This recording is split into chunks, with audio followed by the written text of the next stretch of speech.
Hello students, online classes में आपका स्वागत है। मैं हूं रमणेश चंद्र मौर्य, प्रवक्ता जीव विज्ञान विज्ञान पब्लिक स्कूल लाइब्रेरी। आज का टॉपिक है परिवहन। परिवहन जो शरीर में पोषक पदार्थ ग्रहण किए गए, यूजफुल सब्सटेंसेस फूड के माध्यम से लिए जाते हैं, तो जब उनको एब्जॉर्ब किया गया तो जहां उनकी ज़रूरत होती, जहां ज़रूरत है वहां पर उनको पहुंचाया जाता है। तो सभी जीवित कोशिकाओं में पोषक पदार्थों को ग्रहण करके उनको पहुंचाया जाता है और वहां पर बने हुए हानिकारक पदार्थों को दूसरी जगह तक पहुंचाया जाता है। इसी पूरे प्रोसेस को कहते हैं परिवहन। परिवहन जो है 3 प्रकार का होता है।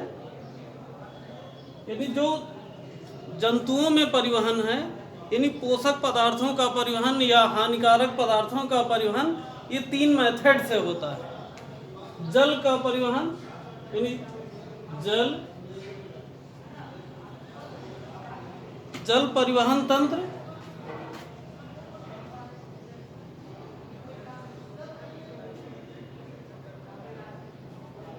रुधिर परिवहन तंत्र और लसिका।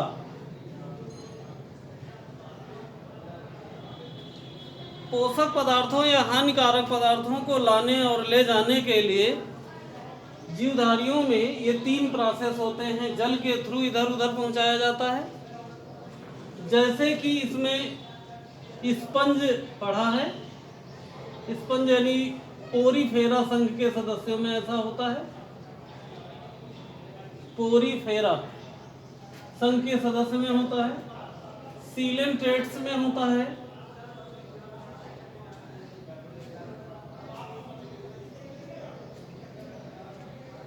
और इधर जो है इकाइनोडर्मेटा में होता है। इकाइनोडर्मेटा। इनके अगर हम एग्जाम्पल देख लें तो एग्जाम्पल पोरीफेरा होता है स्पंज,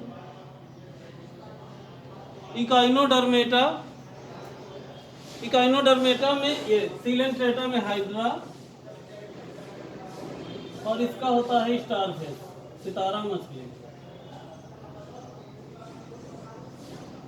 इसमें वाटर के थ्रू जो है यूजफुल और हार्मफुल सब्सटेंसेस इधर उधर आते जाते हैं। जो रुधिर हो गया, ब्लड के थ्रू जो मल्टी सेलुलर एनिमल होते हैं उनमें यूजफुल सब्सटेंसेस को लाने ले जाने के लिए ब्लड होता है। कुछ एनिमल में कलरलेस ब्लड होता है, विशेषकर ये मान लें कि नॉन कार्डेट्स में कलरलेस ब्लड होता है, और जबकि जो कार्डेट्स हैं उनमें रेड ब्लड पाया जाता है। तो ये हो गया ब्लड के थ्रू। तो इसमें हो गया मल्टी सेलुलर एनिमल, बहुकोशिकीय जीवों में ऐसा होता है।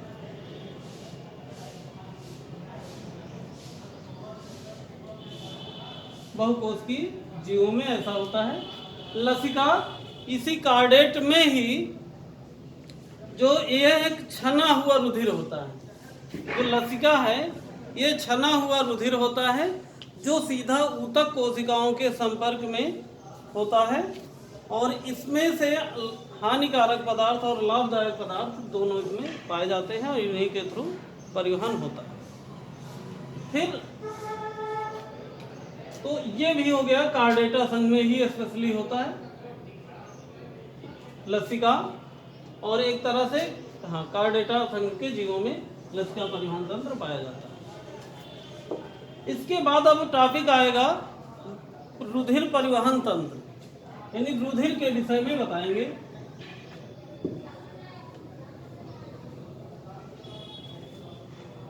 परिवहन, अब परिवहन में टॉपिक कौन सा शुरू हुआ? रुधिर परिवहन, ब्लड ट्रांसपोर्ट या रुधिर परिवहन।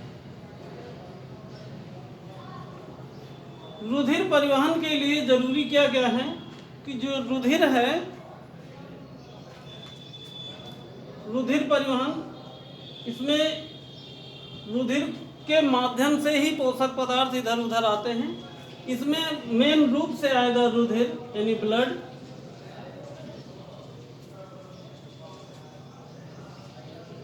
दूसरा हो जाएगा इसमें हृदय,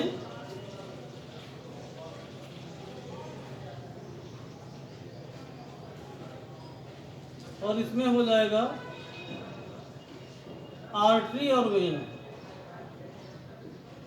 धमनी और सिरा।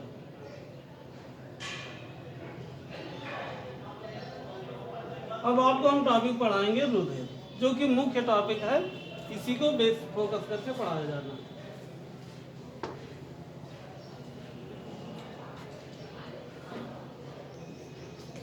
जो रुधिर होता है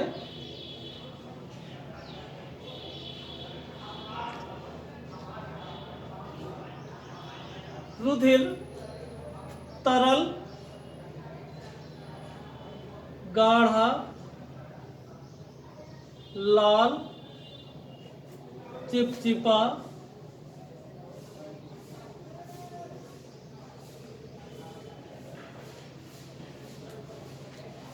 नमकीन,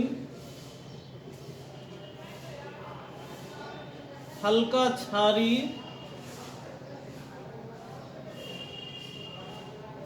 अगर पीएच देखेंगे तो पीएच 7.4 इसका होता है, हल्का क्षारीय पदार्थ होता है। रुधिर क्या है? रुधिर शरीर के अंदर पाया जाने वाला एक तरल पदार्थ है। जो तरल पदार्थ है यह गाढ़ा होता है, लाल होता है, चिपचिपा होता है, स्वाद में नमकीन होता है, हल्का क्षारीय होता है और इसका पीएच लगभग 7.4 होता है। इसकी उत्पत्ति भ्रूण के मीजोडर्म से होती है। रुधिर कहाँ से बनता है? मीजोडर्म से बनता है। एम्ब्रियोनिक स्टेज में इसकी उत्पत्ति मीजोडर्म से होती है। अगर रुधिर के हम भाग करें यानी कंपोनेंट्स ऑफ ब्लड, तो ब्लड के दो भाग होते हैं। एक को कहते हैं प्लाज्मा और दूसरे को कहते हैं कार्पसेल्स।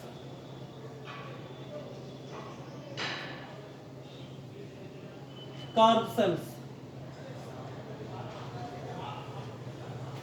प्लाज्मा ये रुधिर का लगभग 55% भाग बनाता है और कार्पसेल्स ये रुधिर का लगभग 45 यानी 45% भाग बनाता है। अगर हम ब्लड को देखें कि अगर कहीं चोट लग जाए, एक बूंद ब्लड को हम ले और ऐसे रखें तो लगभग 4-5 मिनट बाद ये पाएंगे कि जो ब्लड है, ब्लड में यहाँ किनारे किनारे पानी जैसा भाग अलग हो जाता है और बीच में जो गाढ़ा भाग हो जाता है। तो जो गाढ़ा भाग है वो कार्पसेल्स है, जो पानी जैसा हल्के पीले रंग का भाग है वो प्लाज्मा है। तो प्लाज्मा कितना होता है? 55% होता है और कार्पसेल्स कणिकाएं कितनी होती हैं? 45% होती हैं। प्लाज्मा ये 3 भागों से मिलकर बना होता है। इसमें होता है water, organic substance and inorganic. जो ये 55% है इसमें इसका 90% इसमें वाटर ही होता है। 9% इसमें जो है ऑर्गेनिक सब्सटेंस होते हैं, सच है जिसमें प्रोटीन होता है, फैट है, कार्बोहाइड्रेट, इस तरह के सब्सटेंस इसमें 9% है। इनऑर्गेनिक में सोडियम, पोटेशियम,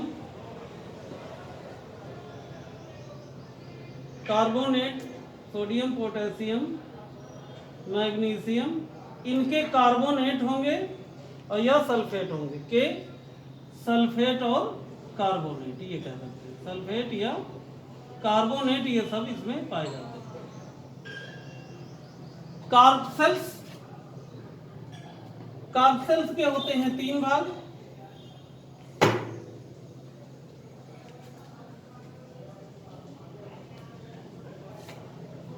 पहले का नाम है RBC, WBC, platelets. RBC, WBC, platelets. RBC जो होता है ये रेड कलर के होते हैं, इसका एक दूसरा नाम भी समझ लीजिए। आरबीसी को एरिथ्रोसाइट्स भी कहते हैं, एरिथ्रोसाइट्स। एरिथ्रोसाइट्स भी कहते हैं, WBC को ल्यूकोसाइट्स भी कहते हैं, प्लेटलेट्स को थ्रोम्बोसाइट्स भी कहते हैं।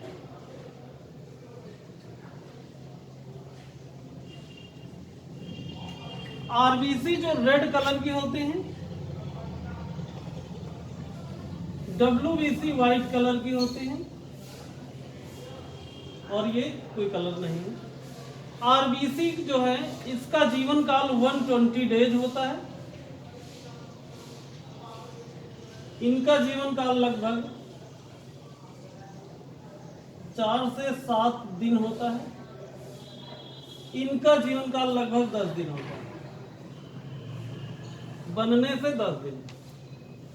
आरबीसी ये O2 और CO2 का ट्रांसपोर्ट करती हैं, यानी ऑक्सीजन और कार्बन डाइऑक्साइड दोनों को लाने और ले जाने का कार्य करती हैं।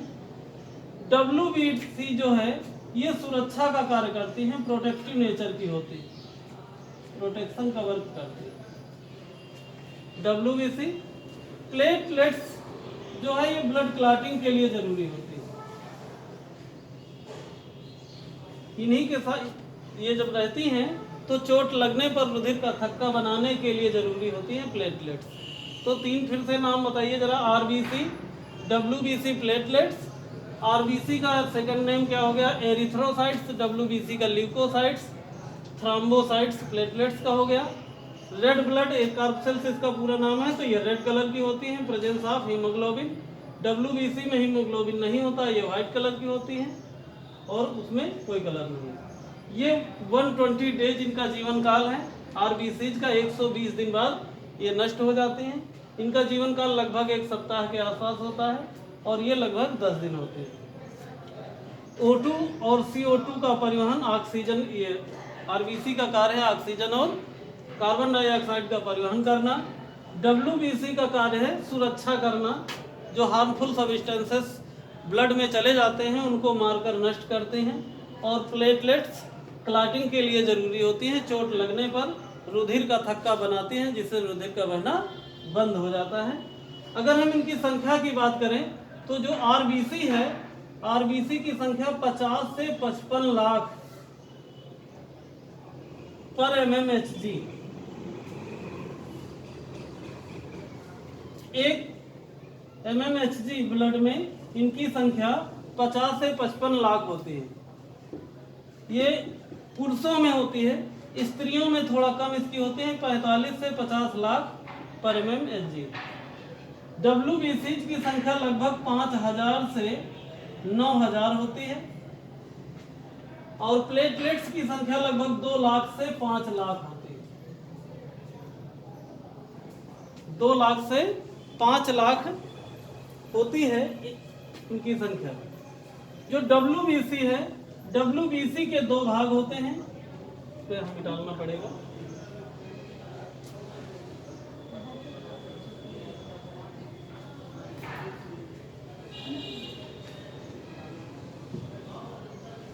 यहाँ WBC के 2 भाग हैं।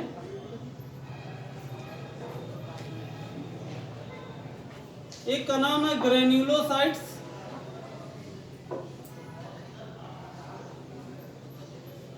दूसरे का नाम है एग्रेन्युलोसाइट्स।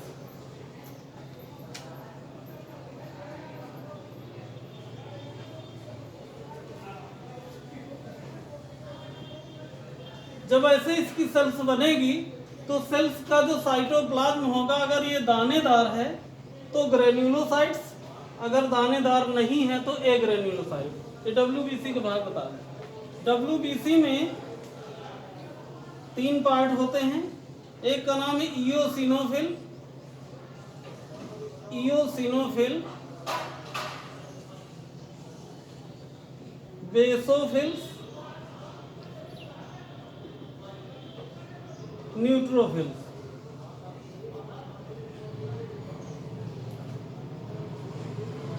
एग्रेन्युलोसाइट्स के 2 भाग हो जाते हैं, मोनोसाइट्स और लिम्फोसाइट्स।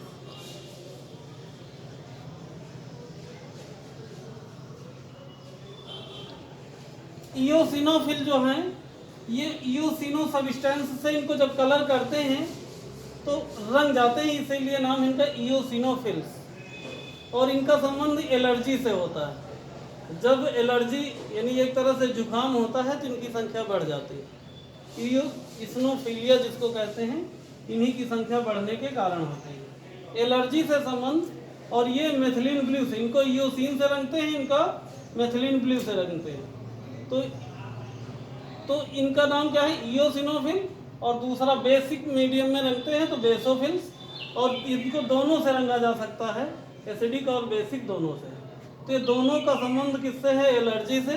और इसका संबंध है एलर्जी के बाद इनका फाइगोसिटिक संबंध है, यानी मारकर खाने के लिए। और ये भी उसी तरह हार्मफुल सब्सटेंस को मारकर खा जाती है, मारकर नष्ट करने का कार्य करती हैं। और ये जो लिम्फोसाइट्स हैं ये एंटीबॉडीज बनाती हैं। इस तरह से ये जो ब्लड टॉपिक है बहुत इम्पॉर्टेंट है, इसके हमने सभी कंपोनेंट्स बताए हैं और ये बहुत इम्पॉर्टेंट भाग है। धन्यवाद।